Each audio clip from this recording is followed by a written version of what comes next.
Party अभी हम पढ़ने वाले हैं एक ऐसी चीज के बारे में जो आपके पास है नहीं, है शायद, है कि नहीं, ठीक है। So which is basically the human brain, okay, one of the most complex organs of the entire human body का सिस्टम, और इसके फंक्शनैलिटीज क्या हैं, या किस तरह से ये फंक्शन करता है। आज की तारीख में भी बहुत सारे पार्ट्स इसके अनडिफाइंड हैं, ठीक है। हमने जितने भी हमारे बॉडी के ऑर्गन्स हैं, सेल्स हैं, टिश्यू हैं, उन सब का लगभग फंक्शंस निकाल लिया है, ठीक है। उन सबको वेल डिफाइंड तरीके से हम समझ भी चुके हैं। ये एक ऐसी चीज है जो अभी भी एक अनसुलझी पहेली है, ठीक है। मतलब बहुत सारे आप बेसिकली ऐसा बोल नहीं सकते, अच्छा यहां से ना हमारा मेमोरी स्टोर है, या यहां पे भाई साहब हमारा इंटेलिजेंस स्टोर है, ठीक है, ऐसा आप बोल नहीं सकते। It is still a complex organism, ठीक है, it's still a complex organ and we need to have a clear idea, but again it's one of the most interesting things that is there. तो ये सारी जो चीजें हैं, देखो यहां पे देखो 3 चीजें आपको दी हुई हैं, इससे आप क्या इन्फर कर सकते हो, what can you infer from this. तो पहला क्या दिया हुआ है, एक प्लांट का तस्वीर दिया हुआ है, what do you infer from this.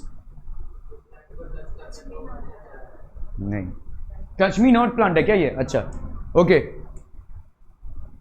चाहे तो प्लांट कोई भी प्लांट हो, ठीक है, एक छोटा सा प्लांट हो, एक ट्री हो, उसमें ब्रेन नहीं होता है, तो तो जैसे हम बोलते हैं ना कि यू नो मतलब इंडियन कॉन्टेक्स्ट में अगर हम बोलते हैं वेजिटेरियन जो लोग होते हैं, ठीक है, तो उनका बोलना होता है कि हम जीव हत्या नहीं करते हैं, ठीक है, जीव को पीड़ा नहीं पहुंचाते हैं। ये पीड़ा नहीं पहुंचाते वाला मामला कहां से आता है, हाँ जी वेजिटेरियन, पीड़ा नहीं पहुंचाते वाला मामला कहां से आता है। देखो पीड़ा कौन फील कर सकता है, जिसके पास ब्रेन हो, ठीक है। अगर कोई प्लांट है जिसको आप काट रहे हैं, it will not be able to basically feel the pain. क्या हुआ, क्या कर रहे हैं, तो it will not be able to feel the pain, ठीक है। अगर प्लांट्स हैं तो प्लांट्स में कंट्रोल एंड कोऑर्डिनेशन मैकेनिकल तरीके से होती है। आपने जैसे बोला ये छुई मुई प्लांट है जिसको टच मी नॉट बोलते हैं हम, तो ये आप बोलो कि भाई साहब ये बंद कैसे हो रहा है, ये एक मैकेनिकल प्रोसेस है, there is no involvement of brain और नर्व्स इन दिस। जैसे मैं अगर किसी गर्म चीज को टच करूं, क्या हुआ,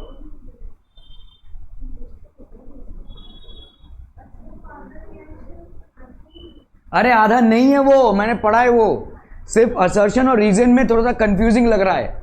उनको अटेम्प्ट करने बोलिए, I will give a benefit of doubt. उस एक क्वेश्चन के बिना क्या कर नहीं सकते हैं उसको, उसी पे पूरा दिमाग अटका हुआ है क्या, नहीं, फॉर द रिएक्शन दिया हुआ है उसमें, केमिकल काइनेटिक्स का सवाल है वो, बाद में देखेंगे उसको। आधा नहीं है वो, असर्शन और रीजन का अरेंजमेंट गड़बड़ हो गया है, बाकी क्वेश्चन कंप्लीट है। असर्शन और रीजन का अरेंजमेंट गड़बड़ है, एक्चुअली में वो असर्शन और रीजन का क्वेश्चन नहीं होना चाहिए था, बस इतना ही है, ओके।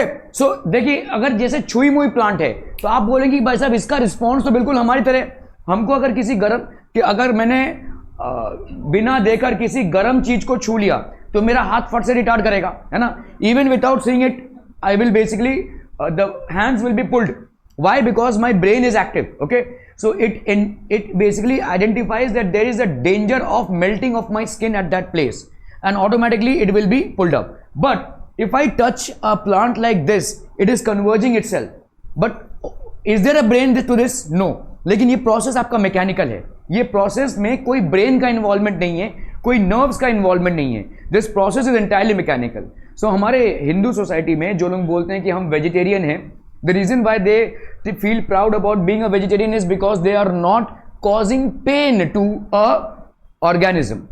पेन जो है वो फील होता है जब आपके ब्रेन हो और जब आपके नर्व्स हो। जब आप किसी मुर्गी को काट रहे हो या मछली को काट रहे हो, it can actually feel that pain, ठीक है, but plants do not feel that pain. तो ये पहला एग्जाम्पल हो गया। यहाँ पे मैं यहाँ पे वेजिटेरियनिज्म या नॉन वेजिटेरियनिज्म के खिलाफ या फॉर या अगेंस्ट में नहीं बोल रहा हूँ, but all I am saying is that the reason why there is a picture of a plant here is because the plant, although it seems that it is responding to a stimuli, but it is actually not responding by the way an animal responds, ठीक है, okay. यहां पे देखिए ये क्या है, ये basically आपका नर्व सेल है, ठीक है, ये पूरा एक बेसिकली न्यूरॉन है, ठीक है, this is basically a nerve cell. ये एक इकलौता सेल है जो मरता नहीं है। आपके बॉडी में जितने भी सेल्स और टिश्यूज हैं, they all have a life span, they die again, they are remanufactured, they die again, they are remanufactured. जैसे आपके ब्लड में आरबीसीज होते हैं, उनका लाइफ स्पैन अप्रॉक्सीमेटली 3 मंथ्स होता है। 3 महीने बाद भाई साहब फिर से नया आरबीसी मैन्युफैक्चर होगा। आपके बोन मैरो से कॉन्स्टेंटली ये मैन्युफैक्चर होता रहेगा।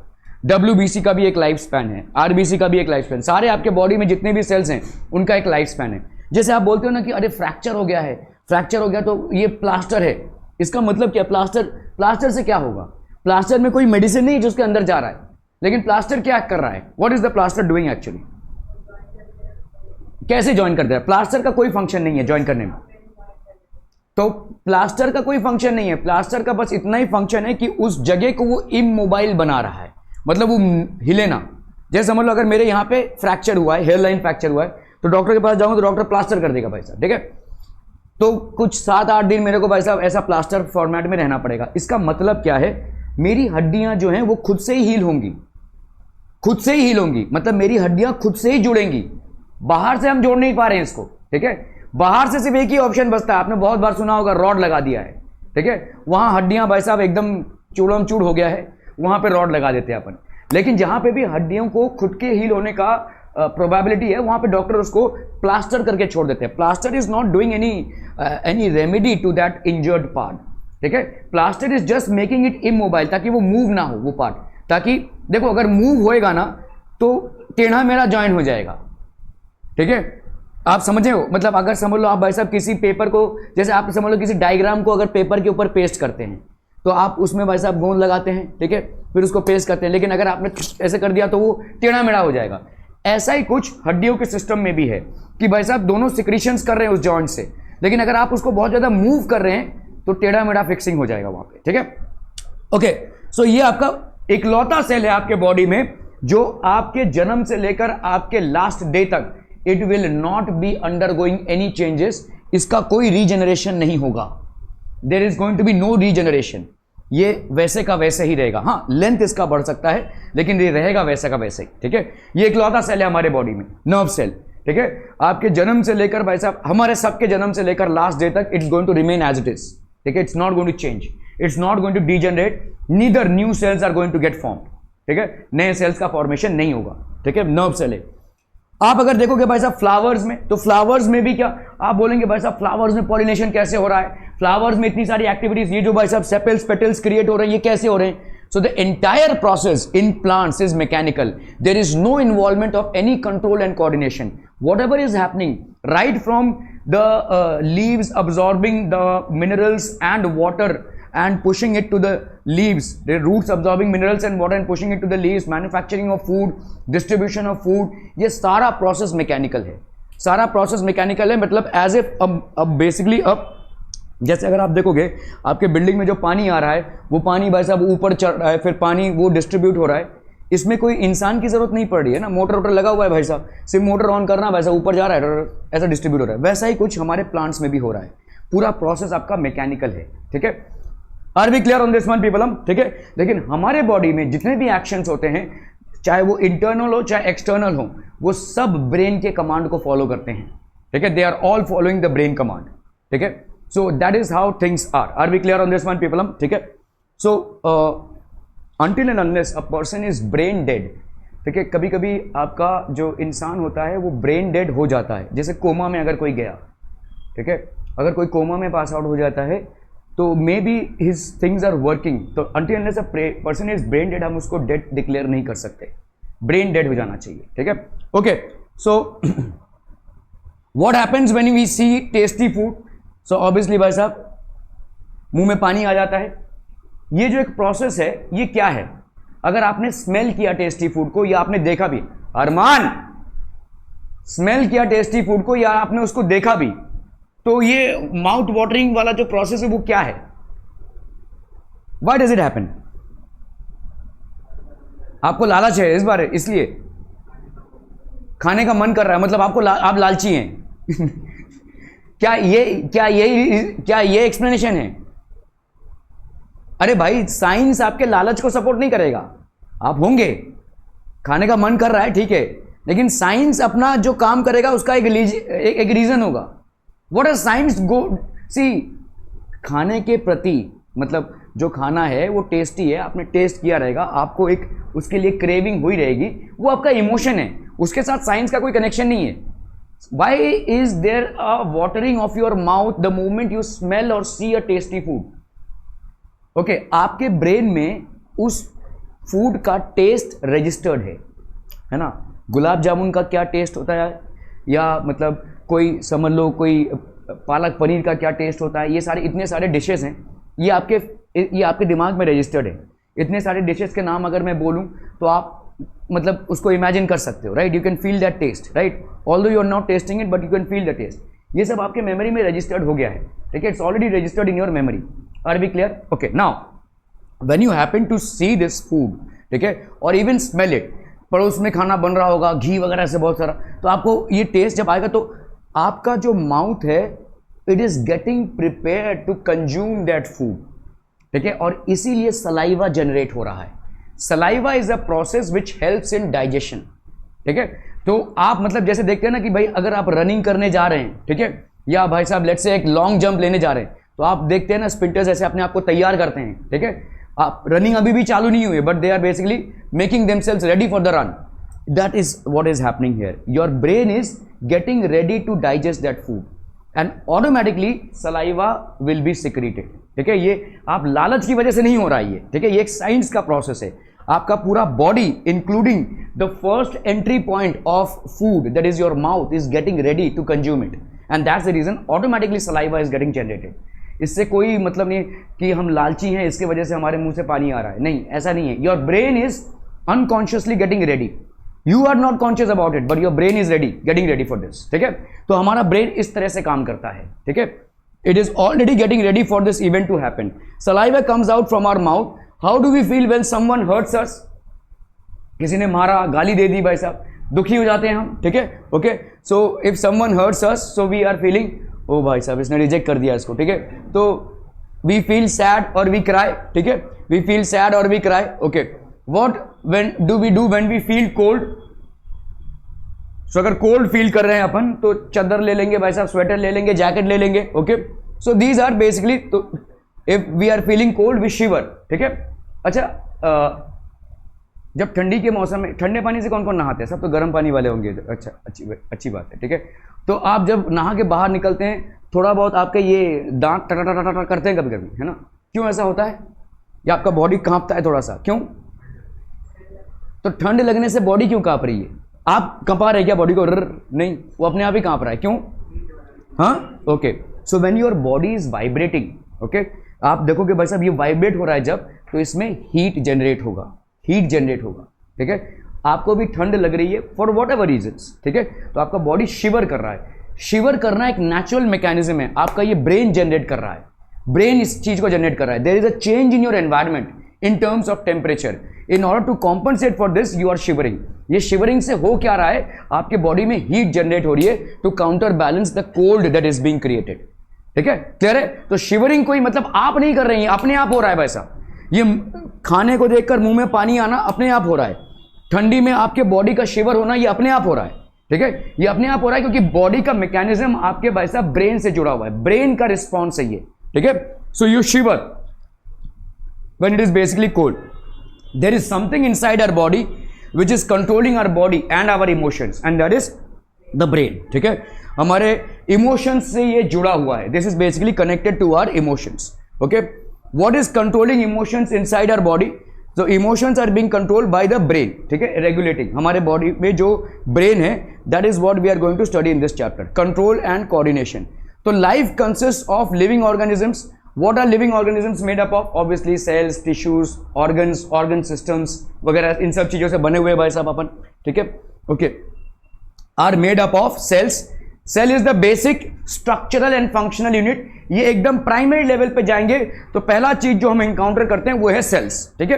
तो ये हो गया आपके cells, basic structural and functional unit. Okay, ये हो गया भाई साहब आपका सेल. फिर ग्रुप ऑफ सेल्स को अपन क्या बोलते हैं? टिश्यूज, ठीक है. तो हमारे भाई साहब अलग अलग टिश्यूज हैं. तो सेल, जैसे अगर आप देखोगे मसल हमारा एक टिश्यू है, मस्कुलर टिश्यू हो गया भाई साहब, ठीक है. फैट हमारा एक टिश्यू है, ठीक है. So these are basically different levels of tissues wherein a group of cells is performing the same function, ठीक है. A group of cells performing the same function is known as tissue. Are we clear on this one people? ठीक है, okay. Group of tissues together form organs.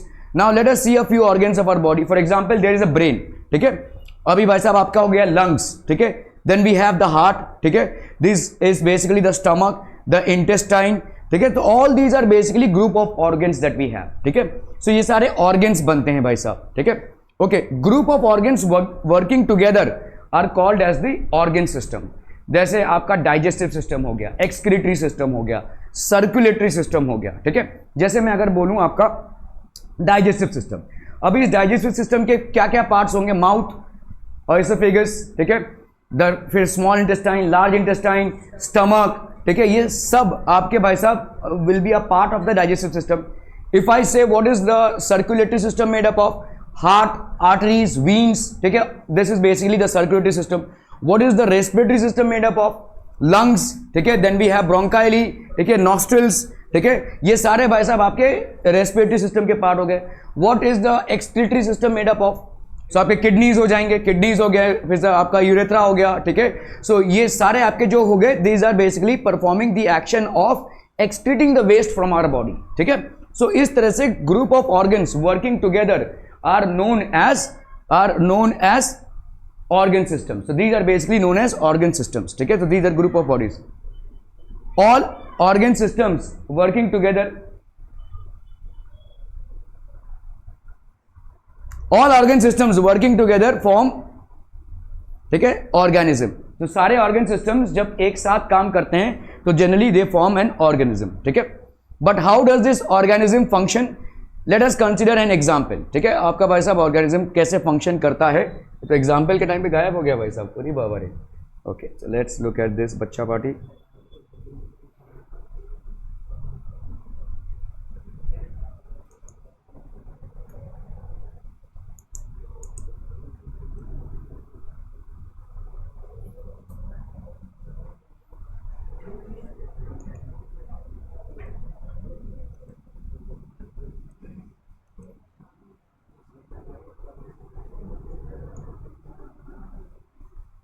ठीक है, how does these organ systems function? Imagine a boy in a jungle. एक जंगल में भाई साहब कोई लड़का है, ठीक है। Imagine a boy in a jungle, ठीक है। So he has got his lungs, everything is there, okay. So lung से वो भाई साहब ब्रीथ कर रहा है, ठीक है, okay. He has got a heart, obviously, ठीक है। Suddenly he sees a lion, तो भाई साहब सामने से आ रहा है शेर, ठीक है, okay. So suddenly, so lion is a stimulus for him, so he knows that a lion can attack and kill him and eat him up, ठीक है। So lion is a kind of danger for him. So this is basically stimulus. Any change in our external environment is known as stimulus. हमारे external environment में जो भी change produce होता है उसको अपन बोलते हैं stimulus. ये change हमारे लिए favorable भी हो सकता है, unfavorable भी हो सकता है। आप जा रहे हैं भाई साहब और रास्ते के दोनों साइड में कचरा है भाई साहब, तो ये एक अनफेवरेबल स्टिमुलस जनरेट करेगा। और आप जा रहे हैं किसी पहाड़ पे गए हैं या किसी बीच में गए हैं, बहुत सीनिक ब्यूटी आपको दिख रहा है, आपका मन बड़ा अच्छा लग रहा है, ठीक है। So that is basically a favourable stimulus. आप कुछ ऐसा देख रहे हैं कि बहुत जोर से घबरा गए, कोई गाड़ी सामने आ गई अचानक, तो ये आपका क्या हो रहा है? This is also generating a stimulus, fearful stimulus है ये, ठीक है। सो ये सारे स्टिमुलस हमारे एक्सपीरियंसेस से जुड़े होते हैं, ठीक है, एक्सपीरियंसेस से जुड़े होते हैं। जैसे आपको मालूम है कि अगर गर्म चीज को मैंने टच किया, तवा भाई साहब गर्म हो रहा है, उसको अगर मैंने टच किया तो मेरा हाथ जल जाएगा। किसी बच्चे को शायद ये नहीं मालूम है क्योंकि उसके ब्रेन ने इस चीज को एक्सपीरियंस नहीं किया है। द मोमेंट पहली बार उसका हाथ जलेगा, उसके बाद से वो भी सावधान हो जाएगा, ठीक है। Even he will become cautious, ठीक है। सो इस तरह से हमारा स्टिमुलस जनरेट होता है। हमारा स्टिमुलस होता है एक्सपीरियंस से, ठीक है। हमारे ब्रेन में जैसे जैसे हमारे एक्सपीरियंसेस होते जाते हैं, ये सारे मेमोरी स्टोर्ड अप होते जाते हैं। तो if this was a very small kid, उसके लिए वैसे कुछ डर नहीं है, वैसे उसको मालूम ही नहीं है क्या कर सकता है, लेकिन इसको मालूम है वैसा ये क्या कर सकता है, ठीक है, because he has seen it somewhere, okay. So a lion is stimulus for him, so obviously there is a stimulus. Stimulus is any change in the external environment, ठीक है। मैं आपको बोल रहा हूं कि अगर समझ लीजिए मुझे कुत्तों से बहुत डर लगता है, ठीक है, ये मेरा पर्सनल एक्सपीरियंस है, ठीक है। तो मैं सुबह सुबह फुटबॉल खेलने जाता था, ठीक है, और जिस रास्ते से जाता था वहाँ पे भाई साहब बहुत भयंकर कुत्ते लोग थे, और उस टाइम पे मैं अकेला होता था, तो ये मेरे को दौड़ाते थे, ठीक है। और मैं जब दौड़ता था तो मैंने खुद एक्सपीरियंस किया है कि इतना तेज मैं कभी नहीं भागा हूँ, ठीक है। ये मैं आपको इसलिए बोल रहा हूं क्योंकि आप जब डेंजर में होते हैं तो आपकी बॉडी की कैपेबिलिटीज बहुत ज़्यादा बढ़ जाती है, ठीक है। वो एक लाइफ सेविंग सिचुएशन है।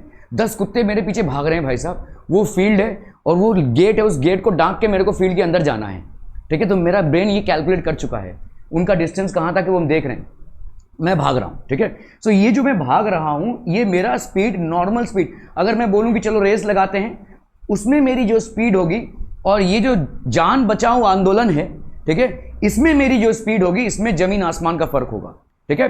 सो शायद मैं यूसेन बोल्ट को भी उस टाइम पे हरा दूं, ऐसा, ठीक है। That is what will happen because your body has got extra ordinary capabilities at that. आपका बॉडी का जितनी भी कैपेबिलिटीज है ना, आप बोलते हैं ना एड्रेनलाइन रश, कभी आपने देखा है कि आप जब ये बड़े बड़े झूलों में होते हैं, जब आप नीचे उतर रहे हैं तो यहाँ पे पेट में गुड़गुड़ गुड़गुड़ होता है ना। ये क्यों होता है? जब झूले से नीचे उतर रहे हैं या किसी राइड में आप चढ़े और जब नीचे उतर रहे हैं तो ऐसा लगेगा अरे क्या हो रहा है भाई साहब, यहाँ पे डर तो लगेगा ऑब्वियसली, लेकिन साथ ही साथ ऐसा लगेगा कि यहाँ पे कुछ हो रहा है। ये बेसिकली आपके एड्रेनलाइन ग्लैंड्स है यहाँ पे, ठीक है। ये एड्रेनलाइन ग्लैंड्स एक स्पेसिफिक टाइप का हार्मोन सिक्रीट करते हैं जिसको हम एड्रेनलाइन हार्मोन बोलते हैं, और ये आपको फाइट या फ्लाइट का लिए तैयार करता है।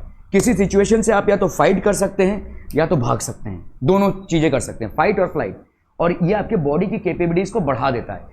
इसीलिए जब आप नीचे उतर रहे हैं तो ऐसा नज़ारा आपने कभी देखा नहीं है, आपको मालूम है आप गिरने नहीं वाले हैं, आपको कुछ होने नहीं वाला है, लेकिन ये जो डर लग रहा है आपको, इसीलिए नेचुरली आपके ब्रेन से ट्रिगर होके एड्रेनलाइन ग्लैंड्स एड्रेनलाइन हार्मोन्स को रिलीज करेंगे, ठीक है, एंड उसको आपको गुदगुदी होगी, ठीक है।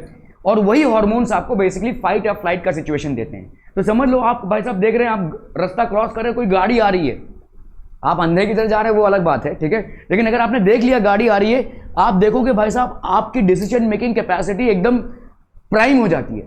फटाक से या तो आप पीछे जाएंगे या तो आगे आएंगे, ये बहुत quick, with in a fraction of a second आप ये डिसीजन ले लेंगे, ठीक है, और बहुत क्विक मूवमेंट होगा, ठीक है।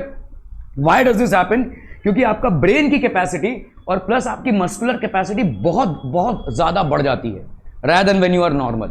जिस तरह से आप नॉर्मल सर्कमस्टांसेस में होते हैं, इससे आपकी कहीं ज्यादा कैपेसिटी बढ़ जाती है to respond to that stimulus. It happens naturally. Now when this tiger is basically approaching this boy, what will happen, ठीक है। So to this stimulus his body reacts, ठीक है, हिज लंग्स ब्रीथ फास्टर। तो lungs breathe faster क्यों?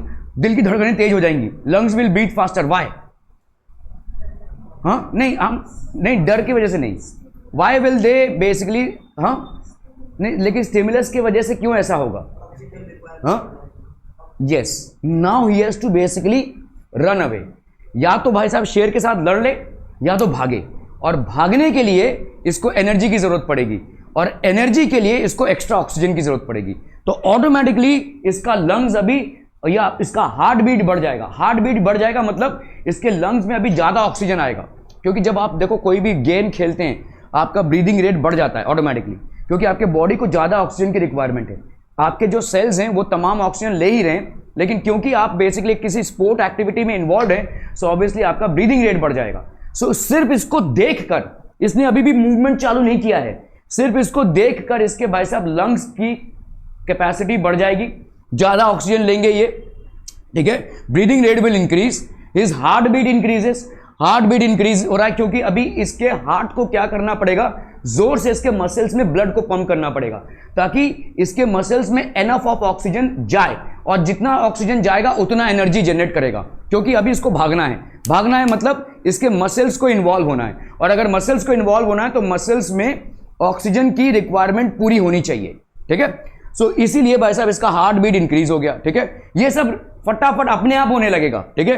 He is not doing anything, just because he is looking at an change in his environment which is a threat to him, these things will automatically happen in his body, ठीक है। regulates according to, तो ये systematically regulate हो रहा है भाई साहब according to the stimulus। जो भी stimulus को हम देख या फील कर रहे हैं या महसूस कर रहे हैं, उसके अकॉर्डिंगली हमारा ब्रेन काम करेगा और एक रिस्पॉन्स जनरेट करेगा, ठीक है। It is going to generate a response, ठीक है।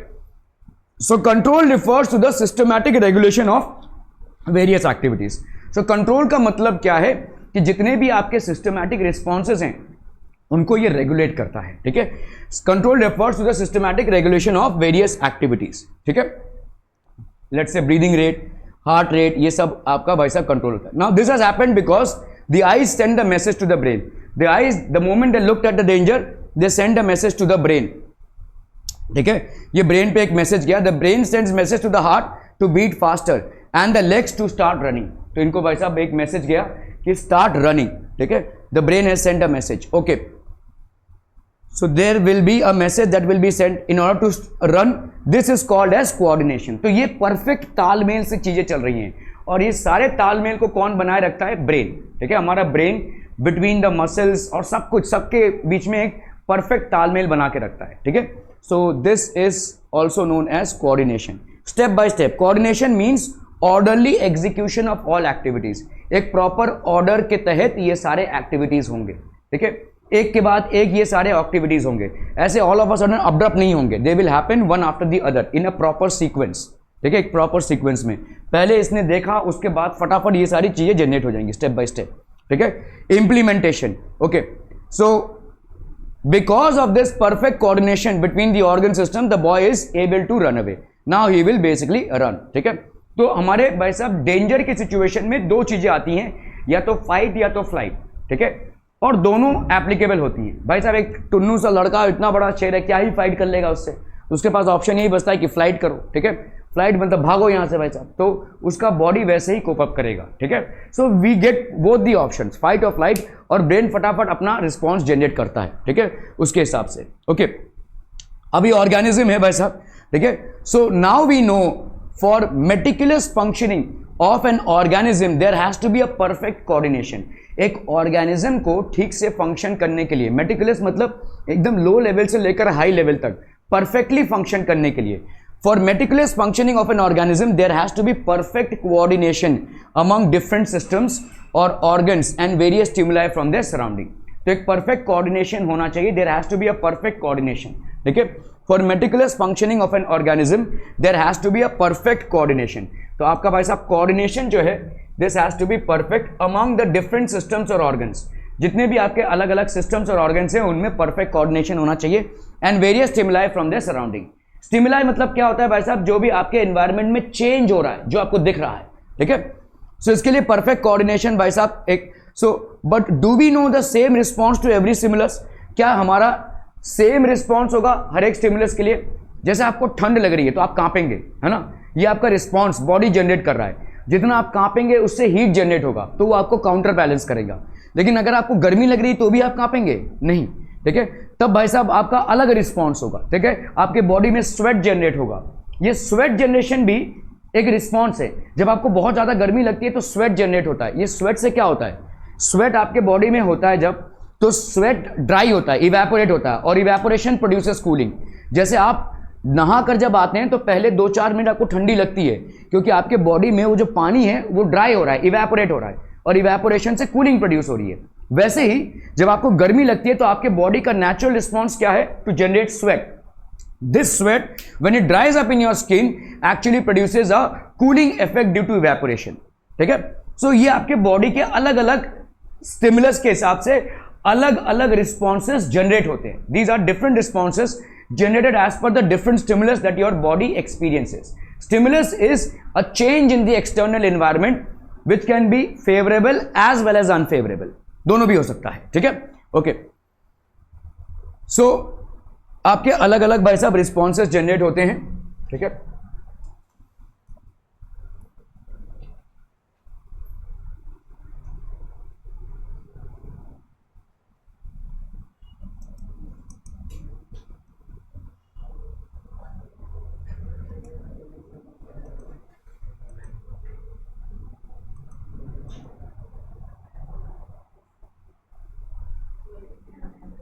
Okay. If stimulus is heat, let's say अगर स्टिमुलस है आपका हीट, बहुत ज्यादा गर्मी है आपके एनवायरनमेंट में. ठीक है, तो आपके बॉडी का रिस्पॉन्स क्या होगा भाई साहब? Stimulus is heat, then it will, what will be the response? Response is sweating. The more sweat the body produces, the more cooling effect it produces. आपको क्या लगता है कि आप पंखे के नीचे अगर बैठते हैं तो आपको ठंडी लगती है? नहीं, पंखे का कोई रोल नहीं है आपको ठंडी प्रोवाइड करने का. पंखा सिर्फ अपना काम कर रहा है, घूम रहा है. लेकिन पंखे के घूमने से आपके बॉडी में जो स्वेट जनरेट होता है वो जल्दी इवेपोरेट होता है. हवा से ज़्यादा इवेपोरेशन होता है. So that is what produces cooling, ठीक है, that is what produces cooling. So response is basically sweating. If stimulus is cold, अगर बहुत ज्यादा ठंडी लग रही है तो आपका रिस्पॉन्स क्या हो जाएगा, आपके बॉडी का शिवरिंग, ठीक है. So if the stimulus is basically cold, then what will be the response from your body, the response from your body will be shivering, ठीक है. आप भाई साहब शिवर करेंगे, the response will be similar. Stimulus is any change in the external environment and all organisms should respond to stimulus. तो कोई भी change जो आपके एक्सटर्नल एनवायरमेंट में प्रोड्यूस होता है, any change which can be either favorable or unfavorable, ठीक है. Stimulus is any change in the external environment and all organisms should respond to stimulus. तो सारे organisms भाई साहब stimulus में respond करेंगे. For every stimulus there is a different response, ठीक है. तो control refers to the systematic regulation of various activities, ठीक है. तो coordination क्या हो जाएगा, coordination means the orderly execution of the activities. तो coordination क्या होगा, orderly execution of the activities.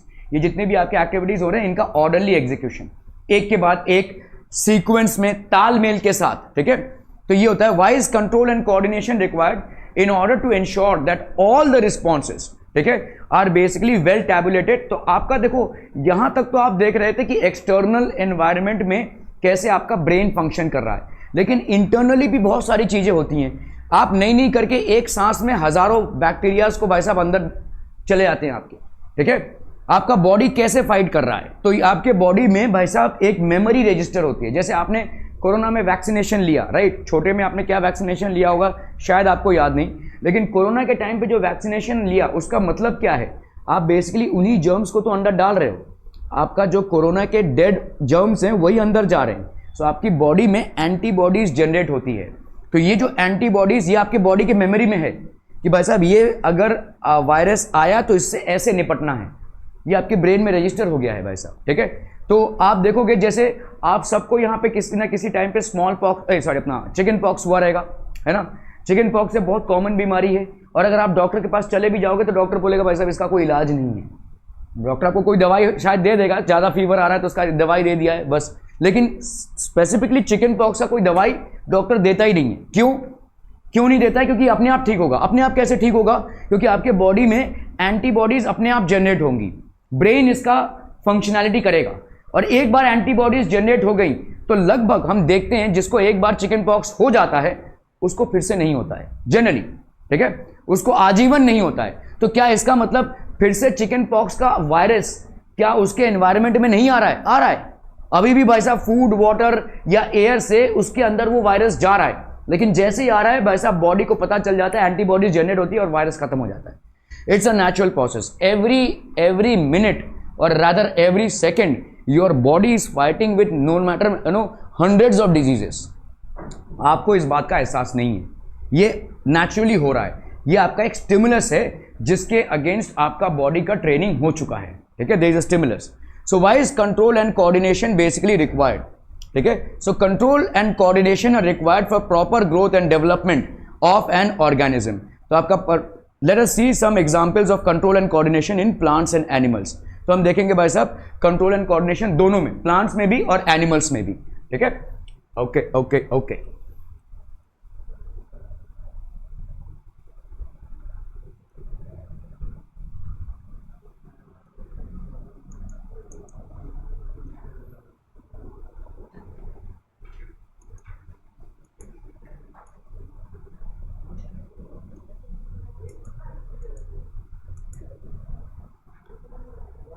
Okay, so बच्चा party we will see control and coordination in plants. अभी जैसे समझो भाई साहब, what can you see in the picture. So this is basically a park where children are playing.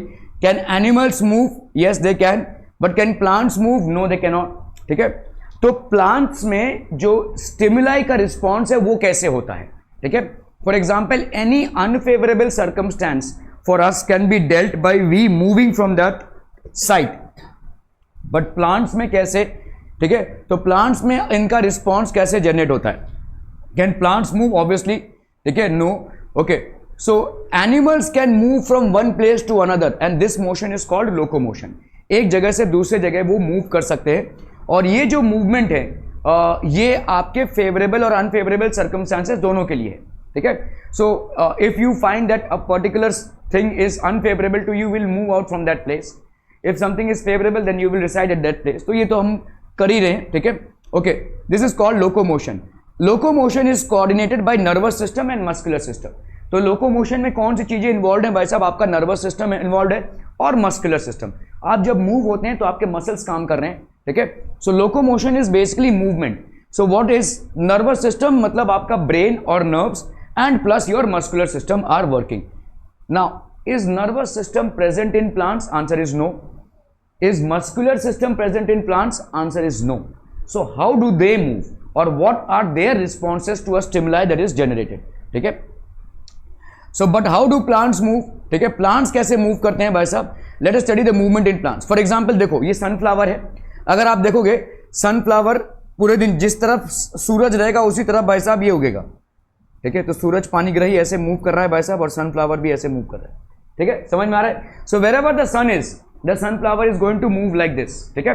So why? Because obviously it is a sunflower और ये एक response है, इसका रिस्पॉन्स है, so that it gets maximum light। जैसे आपने भाई साहब छुई मुई प्लांट को अगर छू दिया तो वो अपना बंद हो जाएगा, ठीक है। So this is basically an example of stimulus to touch। So stimulus to touch means what? There is a change in the stimulus। Stimulus means environment में change आया है जिसका एक रिस्पॉन्स जनरेट हो रहा है। यहां पे भी एनवायरमेंट में एक चेंज आया जिसका एक रिस्पॉन्स जनरेट हो रहा है। So this is stimulus to light and this is stimulus to touch, ठीक है। Plants move in response to external stimulus. बहुत हंसी आ रही है ना? तो plants move in response to external stimulus. कोई भी एक्सटर्नल स्टिमुलस अगर होगा तो in order to compensate for that the plants will move. अभी जैसे देखो यहां पे प्लांट्स में this is basically a seed. इस सीड से आपके रूट्स निकल रहे हैं और आपके शूट्स निकल रहे हैं। शूट्स जो हैं दे गो अगेंस्ट ग्रेविटी और रूट्स जो हैं वो गो विथ ग्रेविटी, ठीक है। तो एक ही जीव से ऐसा मूवमेंट क्यों हो रहा है, ठीक है। तो रूट्स को भाई साहब डीपर इनटू द सॉइल जाना है because they have to fetch water and minerals for the plants, और शूट्स को मैक्सिमम सनलाइट लेनी है। अगर छोटा सा प्लांट है और चारों तरफ से घिरा हुआ तो उस तक सनलाइट ही नहीं पहुंचेगा, इसीलिए उसको हाइट गैदर करना है। So these are basically two movements in response to stimuli. Plants move in response to external stimulus, ठीक है, एंड ड्यू टू ग्रोथ। तो but what causes movement in plants, ठीक है। Do the plants have muscular system and nervous system? So the answer is no. There is no muscular system और there is no nervous system present in plants, ठीक है। So how does their movement happens? It's absolutely mechanical, ठीक है। The movement is coordinated by chemicals known as hormones, ठीक है। तो हमारे में दोनों चीजें हैं, कंट्रोल एंड कोऑर्डिनेशन आपके नर्वस सिस्टम से भी होता है और हार्मोन से भी होता है। प्लांट्स में the control and coordination only happens due to hormones, ठीक है। Are we clear on this? जैसे मैंने अभी आपको बताया कि आपके एड्रेनलाइन ग्लैंड्स होते हैं और इन एड्रेनलाइन ग्लैंड्स में हार्मोन्स सिक्रीट होते हैं which basically increase your physical capabilities to fight or flight, ठीक है। तो ये ऐसे हार्मोन्स होते हैं। These hormones are generated. The movement is coordinated by chemicals known as hormones. तो ये हार्मोन्स जनरेट होते हैं भाई साहब। प्लांट्स में सारे मूवमेंट्स जो हैं हार्मोन से जनरेट होते हैं बिकॉज उनमें और कोई भी मतलब ये हार्मोन्स हैं क्या? These hormones are chemical compounds, ठीक है। समझ में आ रहा है ये? The movement is coordinated by chemicals known as hormones, ठीक है। Let us study the plant movements. Due to external stimulants, plant shows two types of movement. दो टाइप के मूवमेंट्स हो जाएंगे भाई साहब। देखो यहाँ पे आपका is the plant growing? Yes, it is growing, ठीक है। तो अगर भाई साहब yes, it is growing, तो such movements are known as are called growth dependent. If growth is prevented, there will be no movement. तो आपका भाई साहब ये growth dependent movement है।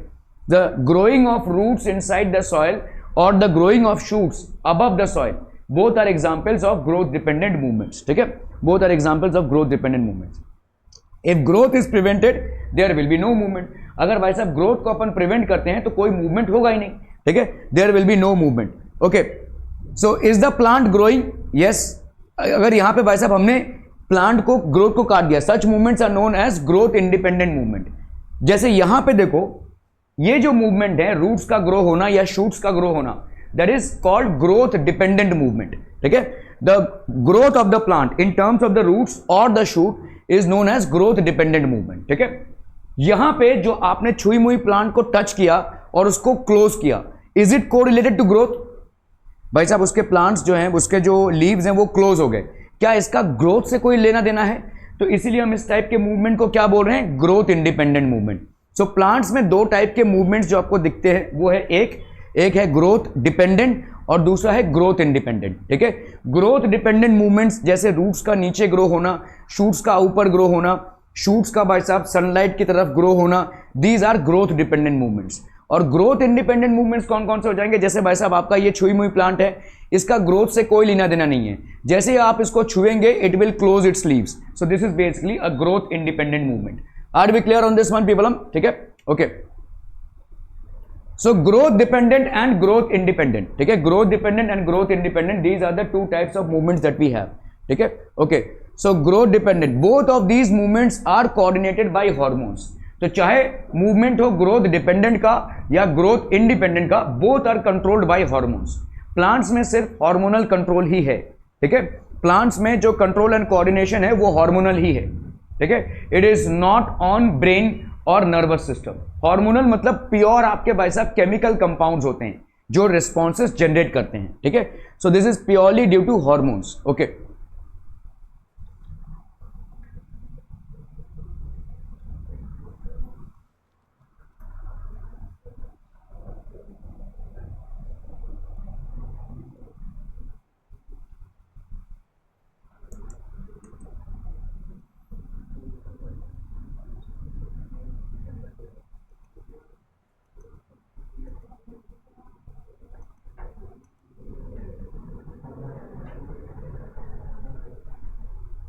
ओके, ग्रोथ इंडिपेंडेंट मूवमेंट्स मतलब ऐसे मूवमेंट्स जहां पे जैसे आपने किसी छुई मुई प्लांट को टच किया और वो क्लोज हो गया। So this is basically a growth independent movement. Certain movements of plants that do not result in their growth are termed as growth independent movements. ऐसे कुछ मूवमेंट्स जहां पे ग्रोथ का कोई लेना देना नहीं है are known as growth independent movements. When we touch the leaves of Mimosa pudica plant the leaflets close. ठीक है, लीफलेट्स का बंद होना भाई साहब। ठीक है, टच मी नॉट बेसिकली। ठीक है, सो ये आपका मिमोसा प्लांट है, the moment you happen to touch it the leaves will actually close. क्या इसका ग्रोथ से कोई भी लेना देना है? नहीं है। सो इसको हम प्योरली क्या बोलेंगे? This is a growth independent movement. ठीक है, this is a growth independent movement when we touch the leaves of the mimosa plant. Okay, can you see any movement? The answer is, ठीक है, yes. Can you see any growth? तो answer is no. So this is basically a growth independent movement. ठीक है, growth का इससे कोई लेना देना नहीं है। So this is a perfect example of growth independent movement. Clear है भाई साहब? Are we clear on this one? In this the movement is in response to the stimulus of touch. क्योंकि आपने टच किया है तो इसके रिस्पॉन्स में ये मूवमेंट इनिशिएट हुआ है। ठीक है, in response of the stimulus of touch. This movement is called seismonastic movement. ठीक है, this is known as seismonastic movement. Growth independent movement है। ठीक है, और इसका ग्रोथ से कोई लेना देना नहीं है। This is also known as seismonastic movement. ठीक है, the closing of mimosa plant on being touch is an example of growth independent movement and this movement is also known as seismonastic movement. ठीक है, okay, growth independent. So let us see how this happens. So let's say हमने भाई साहब एक particular leaf को लिया हुआ है यहाँ पे। ठीक है, as we know movement in plants are brought about by hormones in response to the changes occurring in the surrounding. चाहे growth dependent हो चाहे growth independent हो, all movements in plants are due to hormones. ठीक है, यहां पे भाई साहब मस्कुलर सिस्टम का या नर्वस सिस्टम का कोई रोल प्ले नहीं है। There is absolutely no role play of muscular और नर्वस सिस्टम।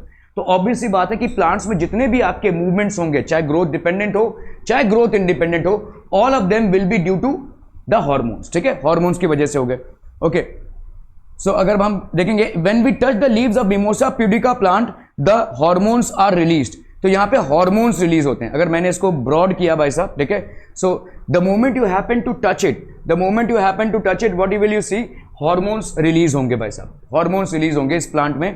और इस हार्मोनल रिलीज के लिए भाई साहब ये लीव्स बंद हो जाएंगे। ठीक है, the leaves will happen to basically these hormones along with some ions move from one cell to another passing the information. तो ये भाई साहब आयन से इंफॉर्मेशन पास हो रहा है। ठीक है, ये आयन से इंफॉर्मेशन पास हो रहा है।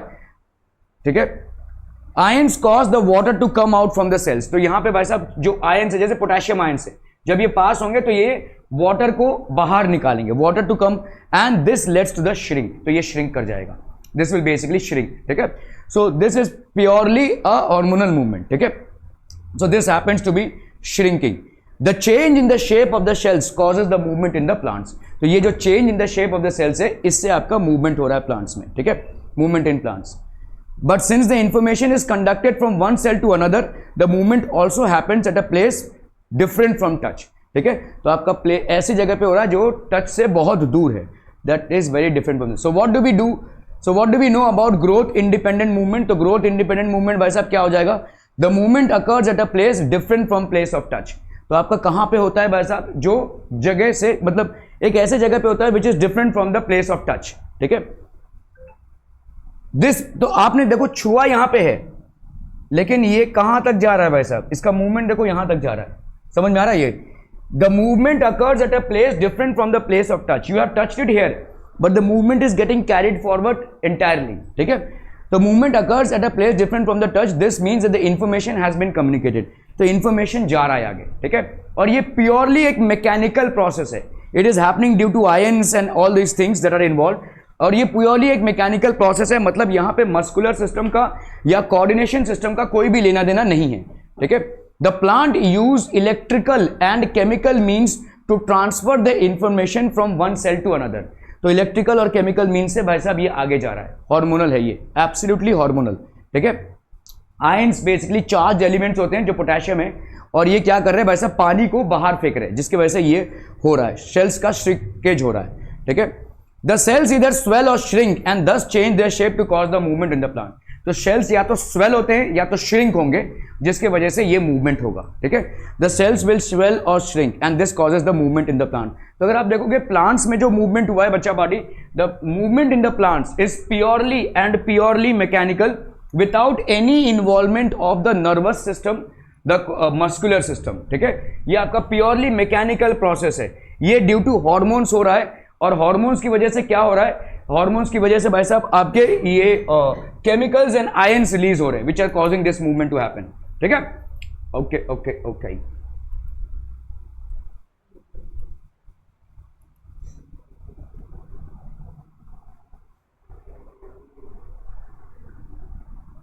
तो some examples of growth independent movement, जैसे लोटस का ब्लूमिंग होना, ठीक है, ग्रोथ इंडिपेंडेंट मूवमेंट है। आपका भाई साहब यहां पे सनलाइट आया, क्या क्या टाइम है, हाँ कितने बजे टाइमिंग है, तुम अपने आप से आओगे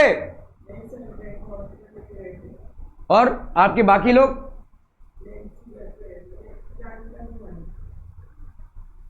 सम examples of growth independent movements. तो आपका जैसे लोटस ब्लूमिंग, अगर सनलाइट लोटस के ऊपर गिरता है तो लोटस बेसिकली ब्लूम्स, ठीक है।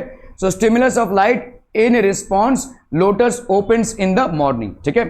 ट्यूबर रोज होता है भाई साहब, जैसे ट्यूबर रोज है देखो, this also in response to light what happens, ठीक है, it blooms. Stimulus is absence of light. तो स्टिमुलस भाई साहब आपका क्या हो जाएगा, स्टिमुलस यहाँ पे आप अगर देखोगे ये रात के टाइम पे ब्लूम होता है। कुछ ऐसे फ्लावर्स होते हैं जो रात के टाइम पे खिलते हैं और कुछ ऐसे फ्लावर्स होते हैं दिन के टाइम पे खिलते हैं। तो sunlight is the stimulus for lotus, it will actually bloom in the sunlight, ठीक है।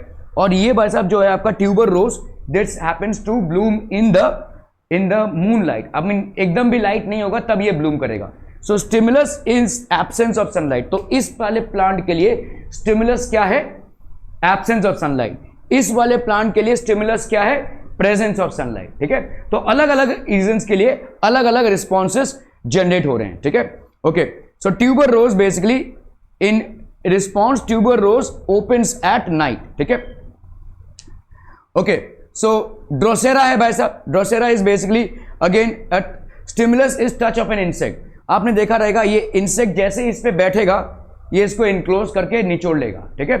तो ये कैसे हुआ, जैसे इस पे बैठ रहा है एक मैकेनिकल फोर्स जनरेट हो रहा है। यहां पे कोई आपका नर्वस सिस्टम नहीं है, there is no nervous system और muscular system, but there is a mechanical force which is generated, some hormones are generated and it will enclose and trap the insect and digest it, ठीक है।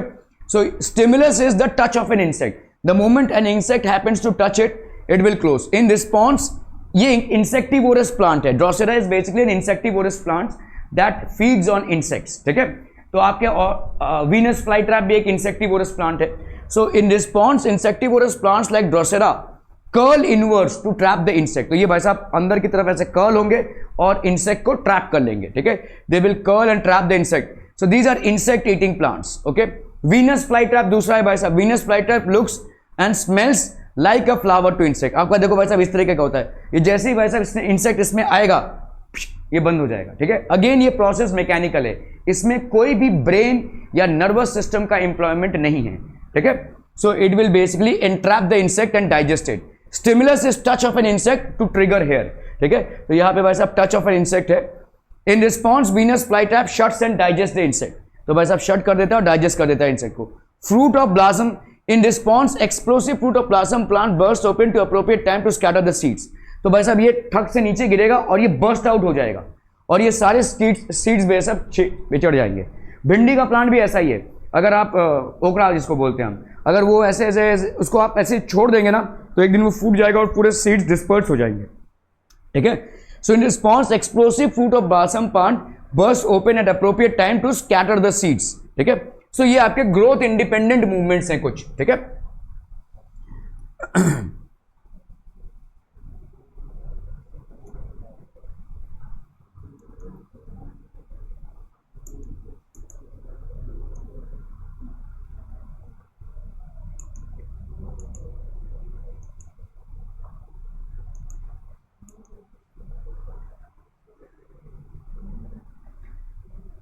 Okay, so let us study the growth dependent movements, ठीक है। movements or growth of any part of plant in response to an external stimulus is known as growth dependent movement or tropism।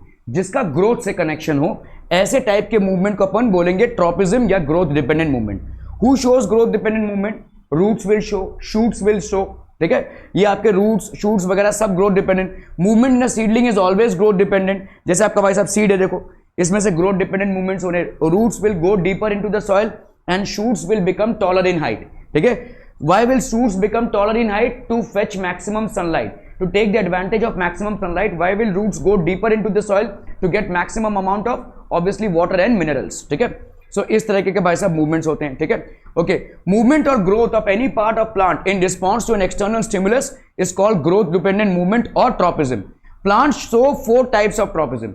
एक हो गया आपका phototropism, photo means light, so movement towards light. Plants will always bend towards getting maximum light. जिधर आपको maximum light मिलेगा उधर ही plants movement होगा। अगर आपने घर में कोई गमला लगाया है, आप देखोगे प्लांट्स अगर कहीं पे भी उनको ज़्यादा रोशनी मिलती है ना, जहाँ सनलाइट ज़्यादा मिलता है उस तरफ वो बेंड करेंगे, ठीक है। So first is phototropism, photo means light, so movement towards light is known as phototropism. What else do we have it? Chemotropism, chemo means chemical, so movement towards chemicals, chemicals की तरफ move होना, that is chemotropism. Gravitropism, gravity के form में move होना, ठीक है। Gravy means gravity, so movement towards gravity is known as gravitropism. And then we finally have hydrotropism, hydro means water, so movement towards water. ये 4 type के आपके tropism हमको plants में देखने को मिलते हैं। These are the 4 types of tropism that we see in plants. Phototropism obviously बात है भाई साहब, the shoot system of any plant responds towards the stimulus of light, that is it grows in the direction of source of light. This movement exhibited by the plant is known as phototropic movement. तो वो sunlight की तरफ bend होगा ही होगा, ठीक है। Let us see why does this happen. Let us magnify the upper end of the stem. अगर हम देखेंगे upper end of the stem, ठीक है, at the tip of the stem there is a hormone called auxin. बहुत important hormone है plants के लिए, ठीक है। ये upper end of the stem में होता है ये, ठीक है। इसको हम बोलते हैं ऑक्सिन, ठीक है। ये ऑक्सिन क्या होता है? It is sensitive to light as the unidirectional sunlight falls on the sunny side. तो सनी साइड में भाई साहब गिर रहा है, light coming from one direction, ठीक है। ये आपका शेडी साइड है लेट्स से, ठीक है। The auxin diffuses towards the opposite side. तो ऑक्सीजन भाई साहब क्या होगा? ये इस तरफ भाई साहब आ जाएगा, ठीक है। Oxygen is sensitive to light as the unidirectional sunlight falls on the sunny side. यहां पे भाई साहब सनलाइट गिर रहा है, आधे में नहीं गिर रहा है, लेट्स से आधा प्लांट आपका शेड में है।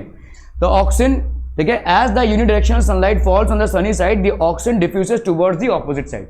तो ऑक्सीजन भाई साहब आपका ऑपोजिट साइड में डिफ्यूज होगा, ठीक है। और जैसे ही ये डिफ्यूज होगा, oxygen causes the cells of the stem to elongate. समझ में आ रहा है? देखो ऑक्सीजन पहले यहां पे था, तो इधर वाला जो ऑक्सीजन है वो पूरा इधर आ जाएगा, क्योंकि ये सेंसिटिव है किसके लिए? लाइट के लिए। तो क्योंकि इस पार्ट में लाइट गिर रहा है तो सारा ऑक्सीजन इधर ट्रांसफर होगा, और जैसे ही ऑक्सीजन ट्रांसफर होगा तब ये क्या हो जाएगा भाई साहब? ये इलोंगेट हो जाएगी, ये सेल्स इलोंगेट हो जाएंगे, मतलब ये झुक जाएगा, ठीक है, इस टाइप। तो oxygen causes the cells to the stem to elongate, that is make long, okay, so the moment they get elongated, this causes difference in the lengths of both the sides, leading the stem to bend towards the sunlight. तो ये भाई साहब sunlight की तरफ bend हो जाएगा, ठीक है। Okay, so this will bend towards the sunlight. Clear है भाई साहब? Are we clear on this one? Thank you so much for your valuable time. क्या कर रहे हैं भाई साहब?